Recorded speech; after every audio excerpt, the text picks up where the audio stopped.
Hello everyone! The long-awaited episode 17 just came out a few hours ago, and oh my god, it simply blew my mind! And as I predicted, after the release of the 16th episode, something truly insane was waiting for us plot-wise. And today, I am going to break the whole episode down for you. So what I saw in this episode made me so stunned that I had to contact Monster Up himself and ask him a few questions about what has been going on. So I have some exclusive information that I'm going to tell you in the end of today's video. Well, if you're really ready to find out where the speakermen's race brought the POV into, then put all your business aside for the next 15 minutes and trust me. Today, I'm going to analyze the whole 17th episode for you, and then I'll show you all the secrets and Easter eggs that you have certainly missed. What has the POV gotten himself into? What kind of terrifying creature he will fight at the arena? And what unexpected guest appears at the end of the episode to save the day? Get your tea and snacks ready and prepare to watch this video to the end, because I saved the juiciest part for later as always. Let's go. But before I'll start digging into episode 17, let me remind you real quick about the events of the previous episode so you won't get too confused about what has actually been going on.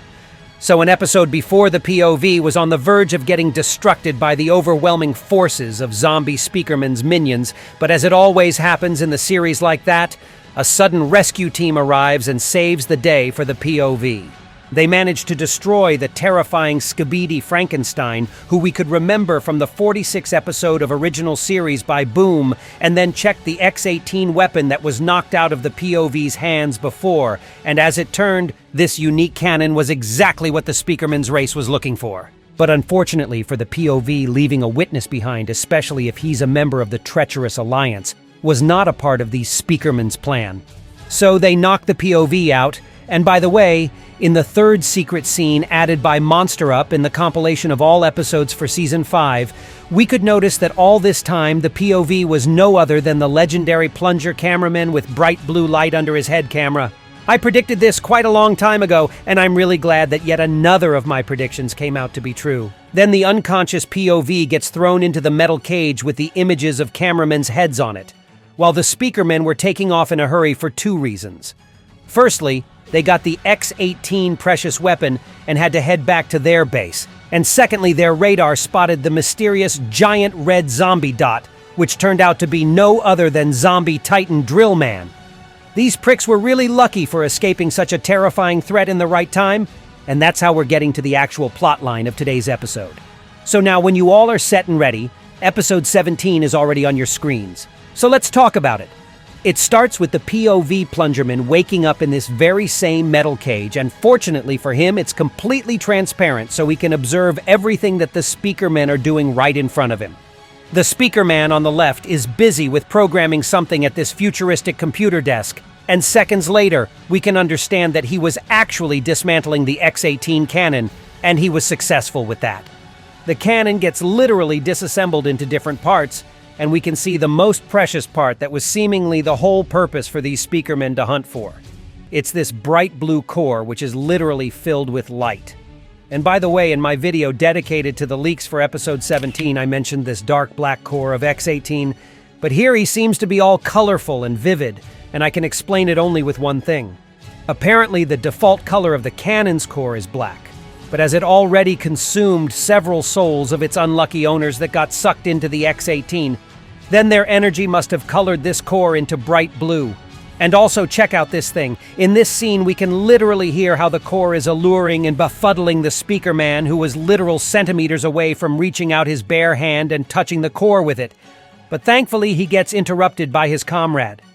The whole concept of this colorful, mysterious, alluring core reminded me a lot of the unearthly sphere from the game called Amnesia, that was also luring the main character into touching it and giving him its bearer's curse. I contacted Monster Up directly and asked him about the scene, and he told me that the core was indeed luring the speakerman into touching it, and if it would happen, the poor guy would be gone immediately within a second. But anyways, the speakerman on the left prevented this from happening pretty quickly, and put the core into special placement that looks like a metal sphere. And this scene looks exactly like it was inspired by the movie called Guardians of the Galaxy, where the characters use the exact same way to cover the Infinity Stone. And it is not the only reference to the superhero movies that I have found, so check this one out. When the speakerman successfully covers the core in this sphere, he tosses it in his hands a little and casually snaps his fingers, which is another reference to the Avengers movie series where the concept of magic stones also had been involved. Then the POV, who is still in a cage, gets turned around and we can take a quick glimpse at the engineering room of Speakerman's base. It looks vaguely similar to the engineering room on Skibidi main base in the second part of episode 68 in Boom's original series, and lots of green color here and there made me remember the secret agent a little bit. Who knows? Maybe we'll see the secret agent of Monster Up's multiverse as well somewhere. Keep watching the video to find it all out, and don't forget to give this video a like because I appreciate it a lot, and subscribe to my channel as I really want to achieve my goal in having 100,000 subscribers by the end of the next month. Okay, if you subscribed now, let's move on. By the way, check out these two posters with the images of cameramen on them. The one above has a word "cameramans" written over it, and the poster below has the word "traitors," which perfectly describes the speakerman's attitude towards the race of cameramen and to the Alliance's forces in general. And check out this poster glued to the cargo in the hands of this exo-robot, the design of which looks exactly like the robotic suit from the movie called The Edge of Tomorrow, by the way. This is a reference to the channel of YouTuber called Bum Game, who creates various Skibidi content. And in the next shot, we can notice the colorful poster that shows an image of the battered Titan Speakerman with the inscription that goes like, "They have lost our hope," which indicates to how Titan Speakerman got infected and turned into a zombie. And it is the Alliance to blame, according to Speakerman's opinion. Also, to the left on the wall, you can notice another poster, which is a reference to the Russian YouTuber called Holy Bam, who's filming his reaction to Zombie Universe. And under Titan Speakerman's image, we can see another reference to the blogger called Nemi, who's making his voiceovers for different Skibidi multiverses. And oh boy, you just look at that. This is my beloved speaker woman casually walking around. "Hey babe, how have you been?" "I'll talk to you later, okay?" "Well, never mind. Let's get back to the episode." By the way, here you can see one speakerman who's trying to hang out with retro loudspeaker from the 80s, and it's pretty random. And next to him there is a poster to the Edge of Tomorrow movie I already talked about before. And as if it wasn't enough already, there's also Dom Studio logo above and the sign that goes like, "Will you notice?" Well, I definitely did. And next to it, there's also another poster with the sign "They protect their enemies," which is a reference to the Alliance, who got united with Skibidi toilets against the zombie virus. And aside from these posters, there is also a ton of fan artworks here and there in this scene, which is pretty wholesome to see. As the POV gets dragged further, the camera looks upwards and we see a gigantic green tower with the huge poster that says, "Our Salvation Genesis." And I asked Monster Up about the title Genesis specifically, and he told me that Genesis is made of the same substance as the core of the X-18 cannon, but it just shows its abilities in a different way, and it's also being placed inside of the meteorite.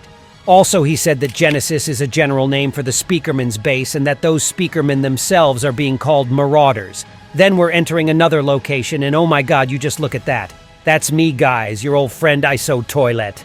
Oh, I look very pretty, don't you think so, guys? Anyway, let's move on. So we're getting shown the whole display full of different weapons and armory.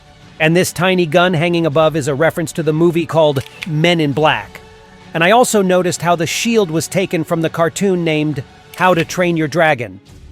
And there's also a reference to the YouTuber named Marmok, who's from the same country as Monster Up himself, which is Moldova. So the POV is getting all set and ready and moves to the entrance to another zone, and the whole scene is one big reference to the movie called Thor: Ragnarok, where the character was going out to the battle arena in the very similar manner. So the POV walks out on the arena, and this scene reminded me a lot of the game called Jedi Fallen Order, where the protagonist needed to slay several beasts for the amusement of the audience as well. Do you remember what I told you about the speakermen being called marauders, though? I believe that this is yet another hint to the Star Wars universe, because it was marauders exactly who would make such illegal arena fights to entertain the shadowy crowd full of different scumbags. And by the way, do you see this big speakerman who's been marked with the bright green cross on his white shirt? This is no coincidence, because Monster Up has told me that it is a special sign to mark the traitors from the speakerman's race so that any member of this fraction would destroy the wearer of this mark right on sight. And in addition to it, this is the same big speakerman from episode 8 who pushed the Astro Toilet to the ship's cell. What a cruel fate you got, mate! Press F. It's time for an epic fight now. And look at the monster that appeared right in front of our POV plungerman. This absolutely abhorrent creature is called Zombie Rose, and it's a reference to the thing named Demogorgon from the Stranger Things series. He rushes towards the unlucky speakerman immediately and swallows him as a whole, and then he turns to our direction. He grabs some container with one of his disgusting flytrap-like maws and throws it at us. But luckily the POV uses this pretty powerful shield he got before entering the arena, and it saves his butt, although the hit still knocks him on the ground. By the way, this shield looks almost identical to the shield that Elite Clockman used in the secret scene added in episode 29 of Dom Studios' Multiverse. Check it yourself. And here's another reference to the blogger named JJ Ding Dong. The POV is desperately trying to escape using this trampoline like he was in Dying Light or something, and it seems like the end is near for him.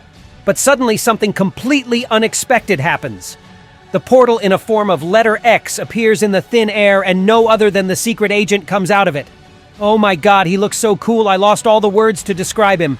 In case you don't remember who he is, this is the secret agent of Monster Up's universe who is able to cut through time and space with the usage of this weapon and summon characters from another multiverses. We still don't know for sure who he is and what his intentions are. But one thing is pretty clear to me at the moment. He obviously needs Plungerman for something important, so I think that in the beginning of the next episode he will save him from this arena and transport him to some other location. Because he already saved the POV in the second episode of Zombie Universe series, and I believe that he will definitely be able to do that trick again. The time will tell. And that was all for today. Write in the comments below about how excited you are to see the 18th episode in order to find out what will happen to the POV next time. And be sure to subscribe to my channel so you will not miss my new videos, and also to my Discord where you can contact me directly and get lots of info for my subscribers only. And that was me, Isotoilet. See ya!